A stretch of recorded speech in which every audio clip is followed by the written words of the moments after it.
បន្ទាប់ពីឆ្លងកាត់ការវឹកហាត់យ៉ាងសស្រាំនឹងប្រឡូកលើសង្វៀនគុនខ្មែរអស់រយៈពេលច្រើនឆ្នាំអ្នកប្រដាល់ចិនចាងពេលនេះបានទទួលឱកាសដ៏សំខាន់ជាលើកទី2ក្នុងអាជីពរបស់ខ្លួនដើម្បីឡើងប្រកួតដណ្ដើមខ្សែក្រវ៉ាត់ Boostrong King of Power គុនខ្មែរក្នុងប្រភេទទម្ងន់ 63.5 គីឡូក្រាមពីម្ចាស់ខ្សែក្រវ៉ាត់ជើងខ្លាំងសោមវិឆ័យការប្រកួតដ៏កក្រើកនេះនឹងធ្វើឡើងនៅថ្ងៃសៅរ៍ទី24ខែមករាឆ្នាំ2026ខាងមុខនេះដែលជាការឡើងការពារខ្សែក្រវ៉ាត់ជាលើកទី2របស់សោមវិឆ័យក្រោយពេលបង្ហាញសមត្ថភាពយ៉ាងលេចធ្លោក្នុងព្រឹត្តិការណ៍ Boostrong King of Power គុនខ្មែរកន្លងមកមុនពេលឈានដល់ថ្ងៃប្រកួតចិនចាងបានបង្ហាញភាពជឿជាក់និងការត្រៀមខ្លួនយ៉ាងពេញលេញដោយរូគេអះអាងថានេះជាឱកាសដ៏កម្រនិងមានតម្លៃខ្លាំងបំផុតសម្រាប់ខ្លួនដូច្នេះការវឹកហាត់លើកនេះគឺប្រឹងប្រែងទ្វេដងទាំងកម្លាំងកាយកម្លាំងចិត្តនិងយុទ្ធសាស្ត្រប្រកួតអ្នកប្រដាល់មកពីទឹកដីខេត្តសៀមរាបរូបនេះក៏បានសន្យាផងដែរថានឹងមិនឲ្យឱកាសមាសនេះរបូតផុតពីដៃឡើយជាមួយនឹងការត្រៀមខ្លួនយ៉ាងមុតមាំចិនចាងបានដាក់ក្តីរំពឹងរហូតដល់ 70% ថាខ្លួននឹងអាចបំបាក់សោមវិឆ័យនិងដណ្ដើមខ្សែក្រវ៉ាត់មកគ្រងបានដើម្បីសរសេរទំព័រថ្មីមួយក្នុងអាជីពគុនខ្មែររបស់ខ្លួន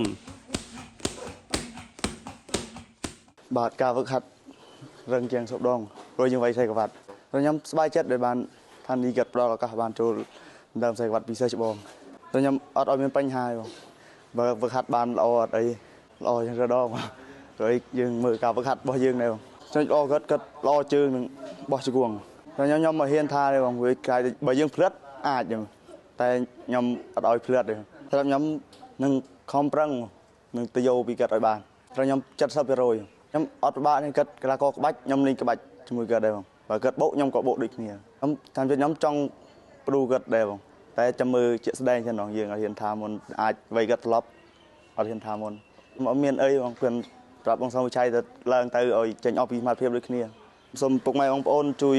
ផ្ដល់កម្លាំងចិត្តខ្ញុំបាននៅថ្ងៃសៅរ៍នៅស្ថានីយ៍ PNN ផងបងខ្ញុំនឹងខំប្រឹងធ្វើអស់ពីសមត្ថភាព